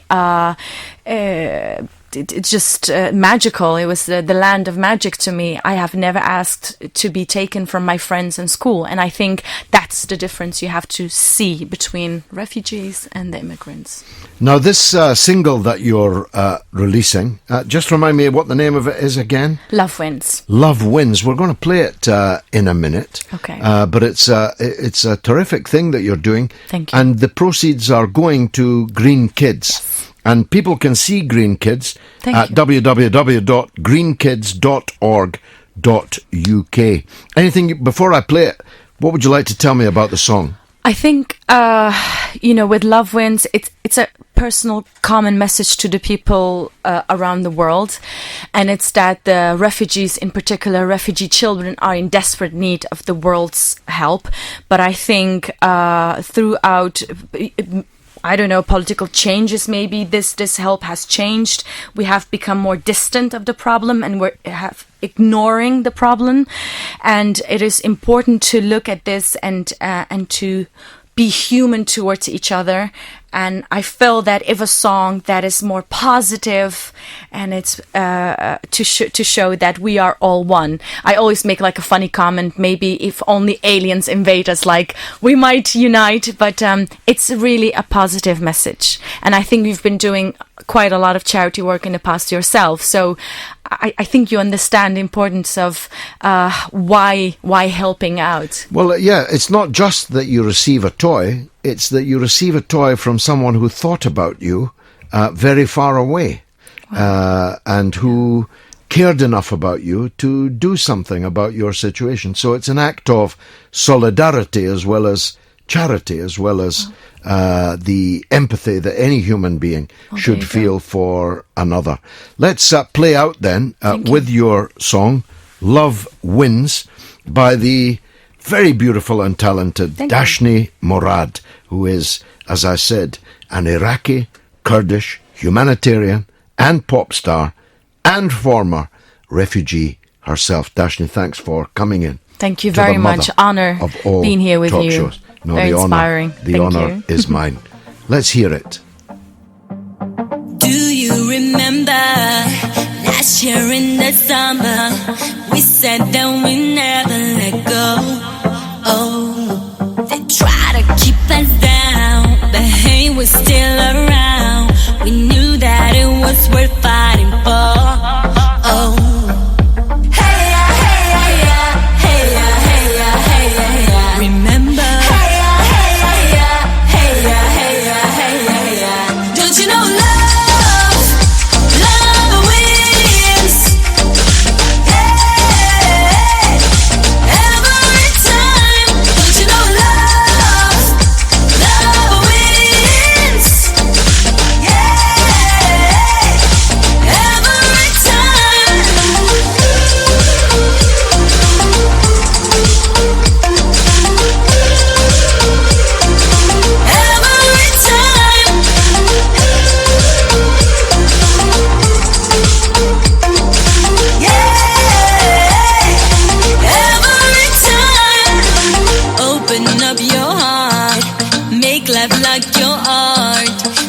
Your wings, you ready to fly?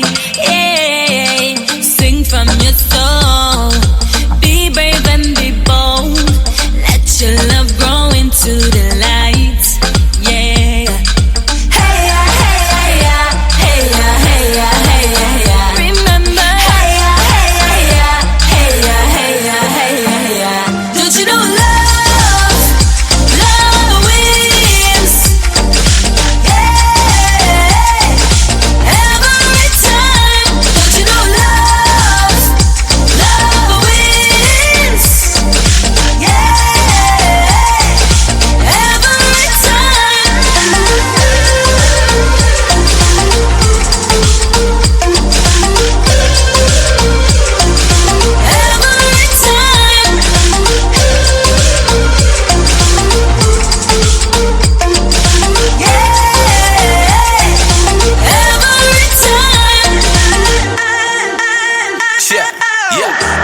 See, love wins, no Federer. It's transparent that they put us in the box, but we letting that glass go like we next to Edinburgh and smashing all of them stereotypes they telling us. Relationship over religion, it ain't adding up how many times I see division. We don't look the same, but in my eyes I see no different. See, this is one race and we running in this resistance. See, love is the only trump card. How can we see our daughter cry or our son starve? They're the present and the gift of tomorrow, so we should build bridges so the whole world can follow. The revolution is televised. All them egos we can set aside. We only got blessings in mind, so this time you know love wins every time I say it. Wins every time I say it. Love wins. Yeah. Every time. Don't you know love, love wins. Yeah. Every time.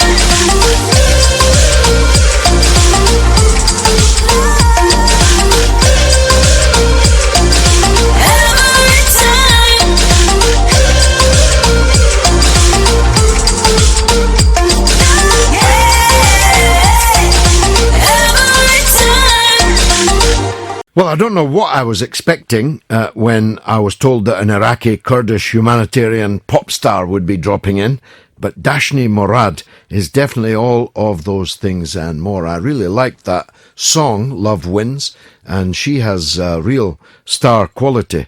I'm sure that she's going to go far. Certainly she's travelled far already from a refugee camp in Iraq. Just shows you what can happen. Let's go to Scotland, where Chris is on the line in Kinross on Scotland. Go ahead, Chris. Good evening, George. Hi there. Yeah, that was a fabulous song by Dashni. Wasn't it? It was really, really good. Absolutely brilliant. George, just a quickie. It's just more information than anything else. We get bloated by all this paraphernalia from the SNP government about we want to see in the single market a special arrangement once the rest of the country leaves. Nobody's actually said if the EU would allow that. Well, quite. It's basically what we used to call when we were talking about Trotskyists, a transitional demand. It's a demand that could only be conceded if we were in transition from one state of being to another. In this case, from Scotland being in Britain to Scotland being out of Britain. It's just propaganda. It's a complete non-starter. But I'll tell you what would happen if the SNP prevailed.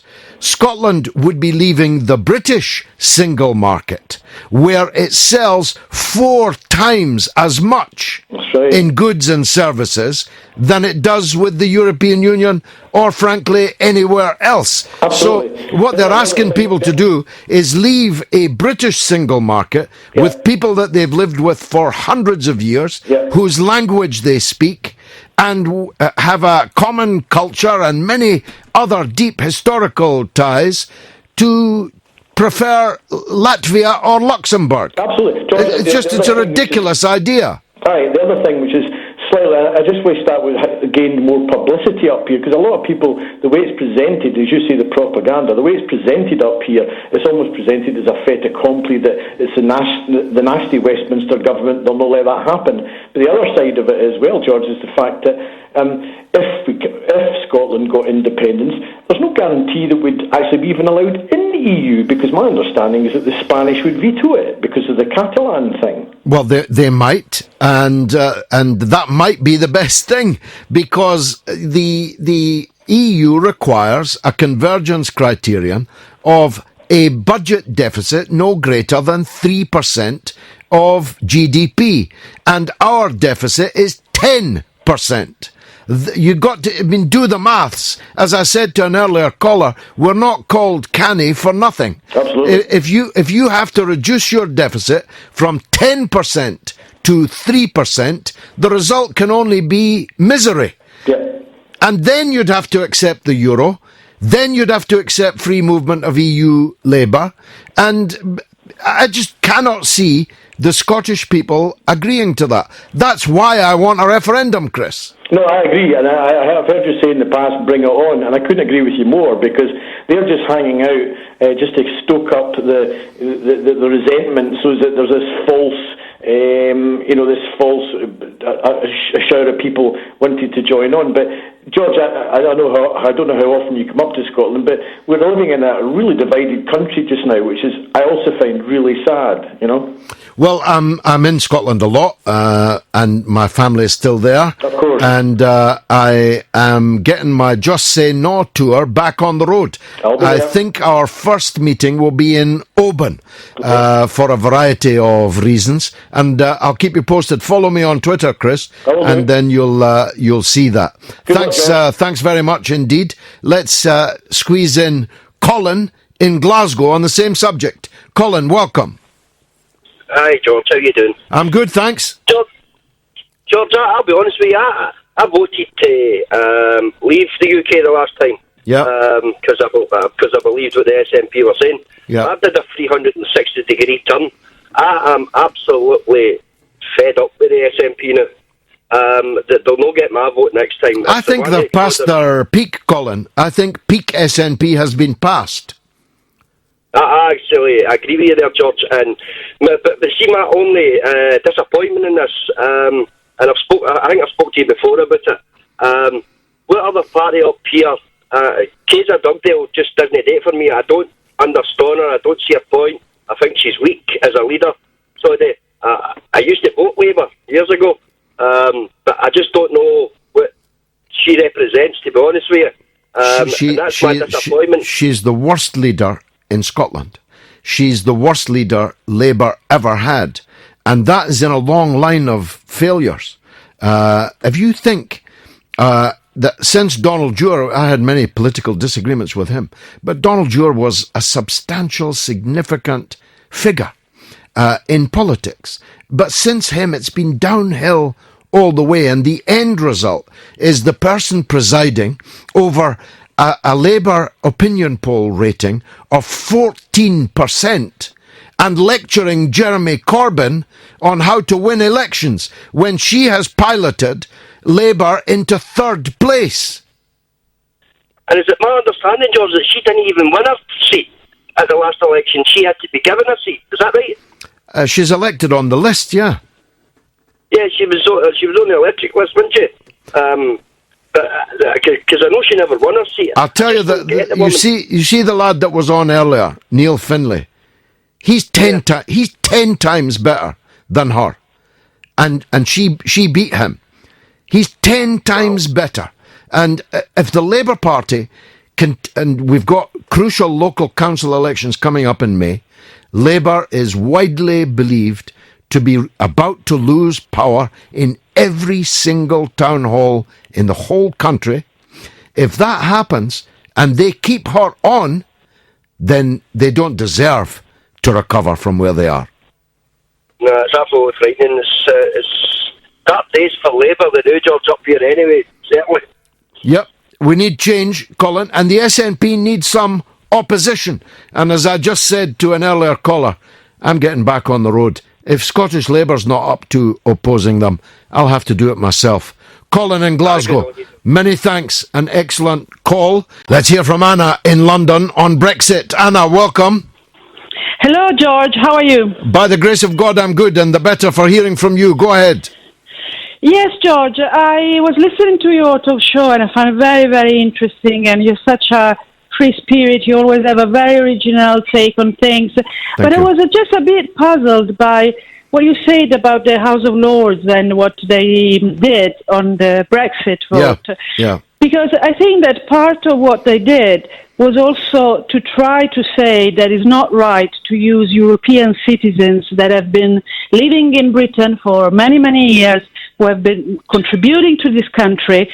It's not right to use them as bargaining chips in the negotiations for Brexit. I did say that in my opening remarks. I said exactly that, Anna, that people are not chips. They are not things to be tossed on the table or held back from the table. People are much more important than that. However, Anna, neither are the British people living in the rest of the European Union bargaining chips. And it would be a very good thing if the European Union would do what I hope the British Parliament will now do and guarantee the rights of British citizens living in the EU, which they have refused to do so far.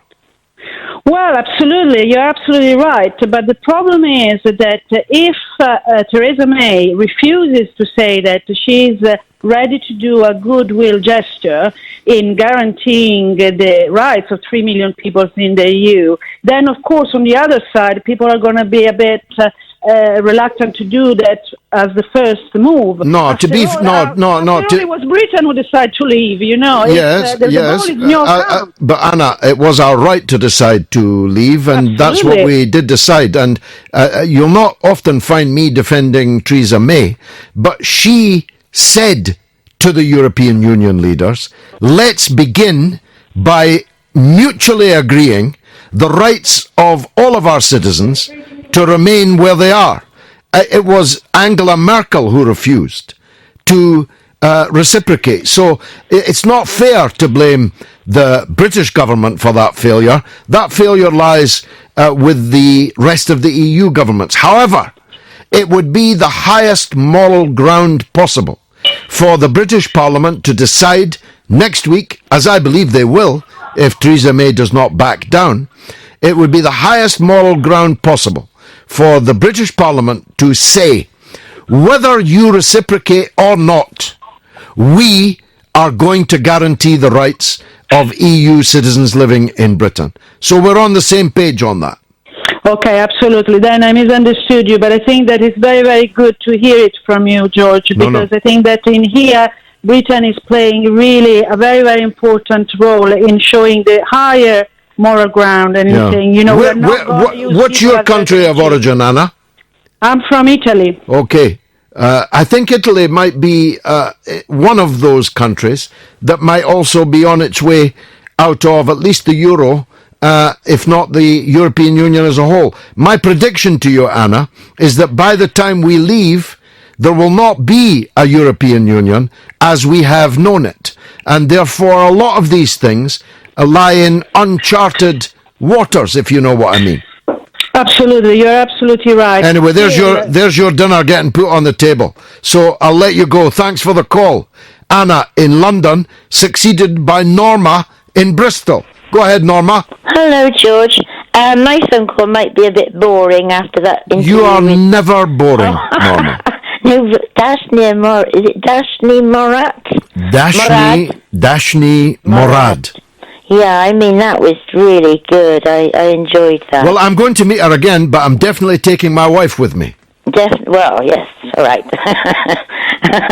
Anyway, the thing I was reading that I need some clarification. You see, it's about Scotland.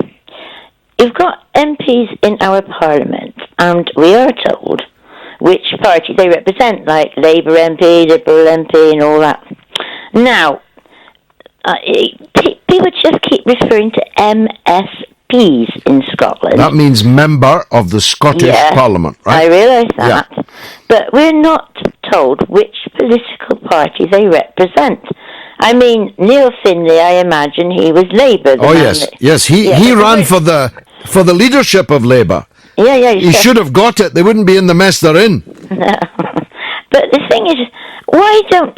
Wherever it said they go MSP, and with regard to Scottish National Party representatives which are elected, I mean, I don't know which political leaning that they adhere to. I mean, I might be a bit dumb, but I do like a bit more detail. Well, some of them are left-wing, most of them are centrist, some of them are right-wing. The point about the SNP is that it is an umbrella party, which has only one purpose, really, which is to succeed in separating Scotland from the rest of us on this small island.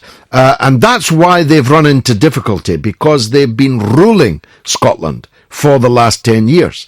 And when you rule a country short of obtaining separation, you're forced to make political choices between left-wing options, centrist options, and right-wing options. And it's the problem for the SNP that they cannot find their way to making the right decisions that has led to a situation now where Scottish education, once famous throughout the world, is failing. The Scottish Health Service is in crisis. The transport system is in crisis. The policing situation is not in crisis, but running into serious trouble. The rights of people on the periphery in Scotland, people of the islands, for example, and of the Highlands, is being disadvantaged. And that's why, if I was leading a nationalist party, I would not myself agree to form a government. I would not take power. I would force the others to do that, because I would say we only have one purpose, and that is to achieve what they call independence. I don't call it independence myself, because first of all, they couldn't be independent in this small island of the fact that the great majority of its marketplace was lying then in a different country called England and Wales. And secondly, if you leave Britain only to join the EU, well, you're not independent at all.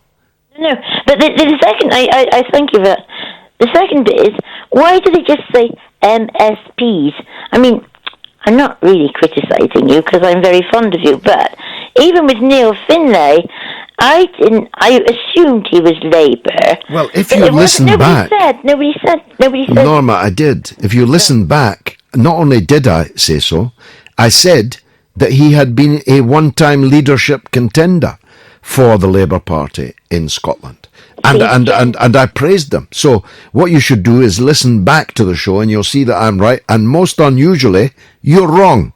Yeah, I know I am on that, and it's my bad. But MSPs, why don't they say MSPs, forget the SNP, for the Tory party or for the Labour party, or for the, so that I know exactly which party they represent in Scotland. I think your message has gone out loud and clear across these islands. Thank you very much indeed, Norma.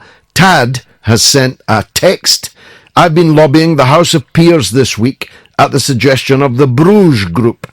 Some of the replies I've had back convince me that there are some who would have the UK commit suicide rather than come out of their beloved EU.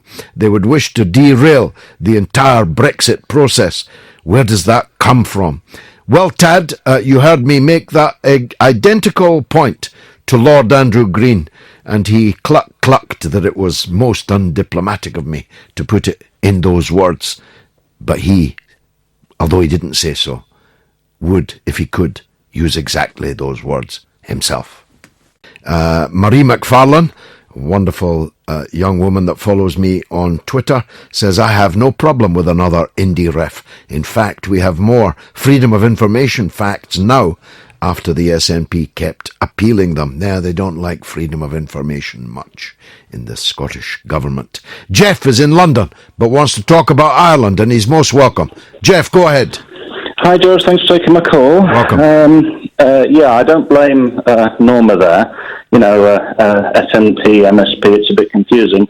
Except Northern Ireland, which I was ringing to call about, there it's a little more confusing. You've got the DUP, the UUP. It's an alphabet soup. Yes, the SDLP and all that. I'm sorry, I mustn't have been paying all that much attention at it. From what I've heard, is that they've had no shortage of elections to the Stormont Assembly in Northern Ireland recently. No, just 6 months ago they elected this Parliament, and it's now been superseded by the one elected yesterday.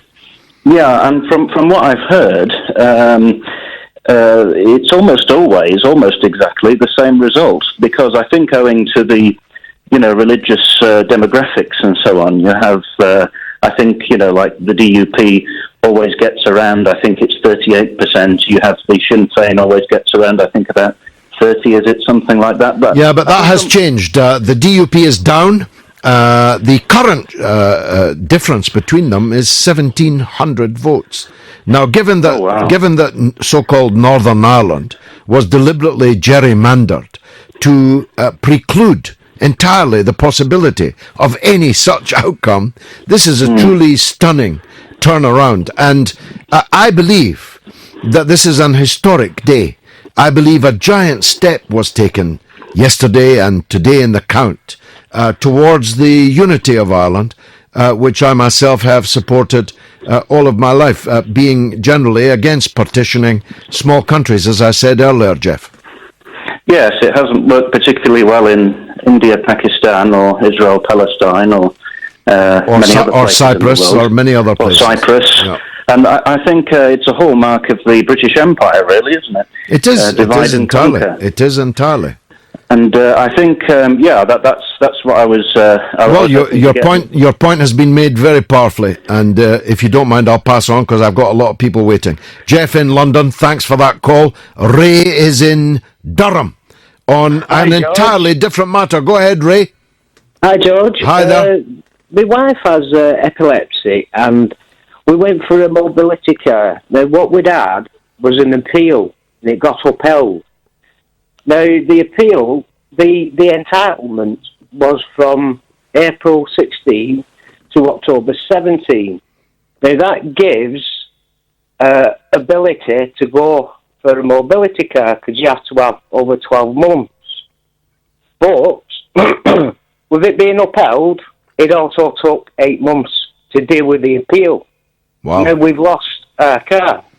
Now, that's unfair.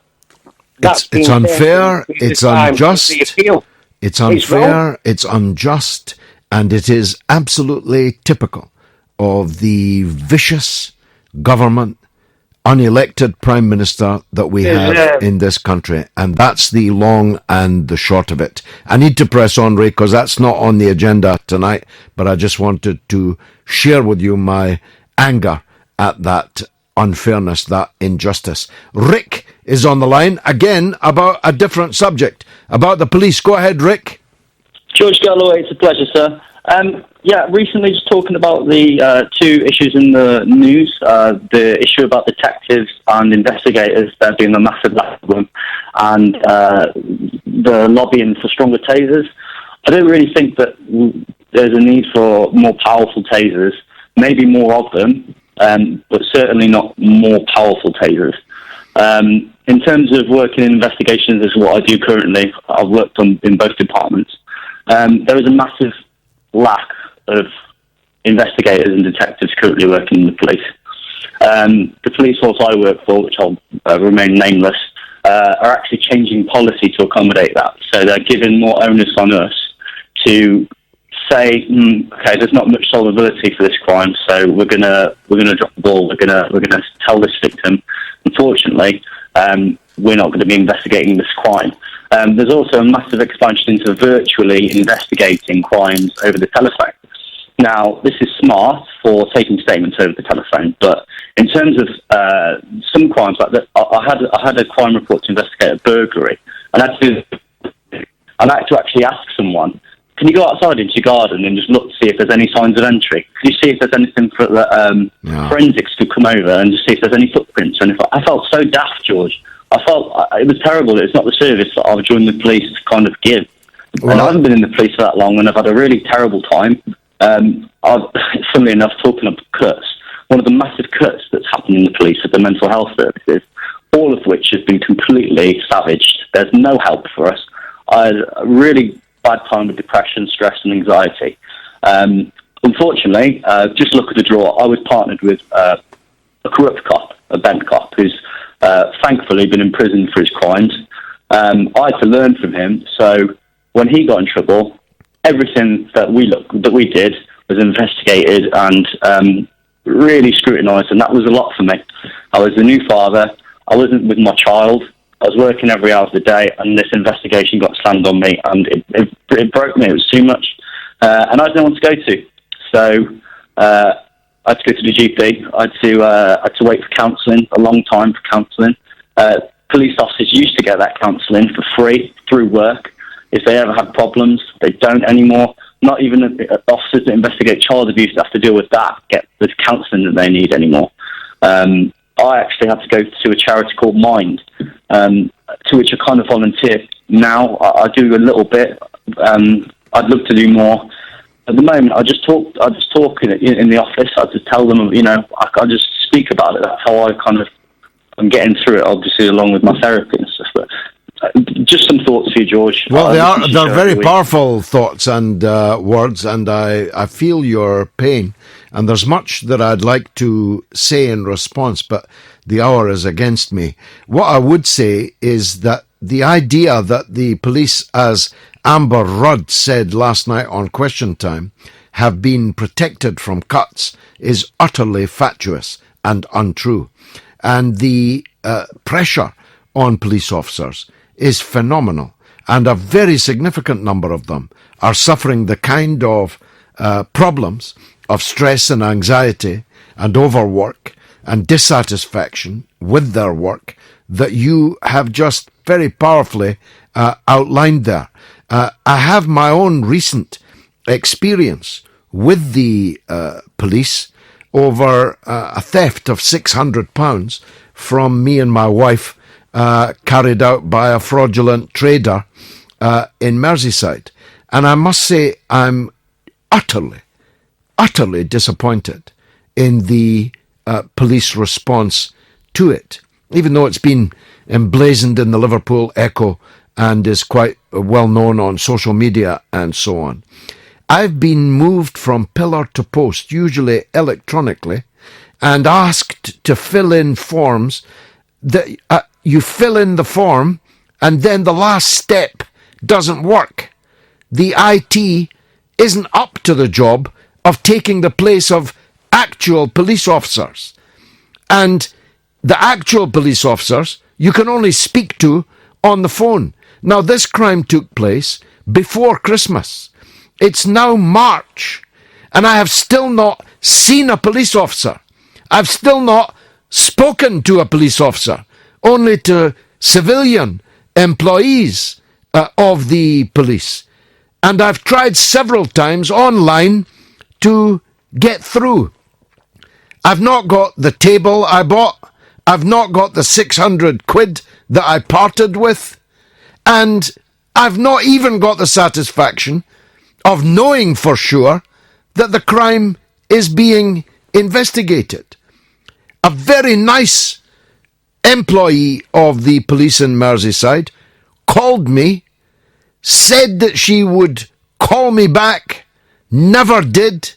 I've now written to her twice saying, when are you going to call me back? No response. It is, I mean, the crime I suffered, 600 quid's not nothing, but it's nothing like the crimes that you were just talking about, Rick, where you're actually asking people to go out into the garden and investigate crimes of which they themselves are the victims. Because the police can't, it's not a question of won't, can't investigate it themselves.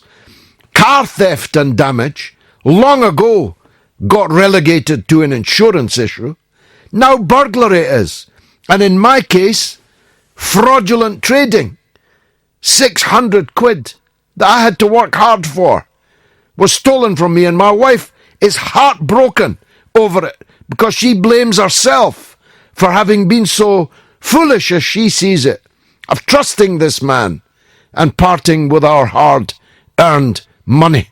If I sound angry about this, I am, and I didn't expect to be, because I didn't know Rick was going to call up, and I didn't know that he was going to be talking about the police. My apologies to Julius.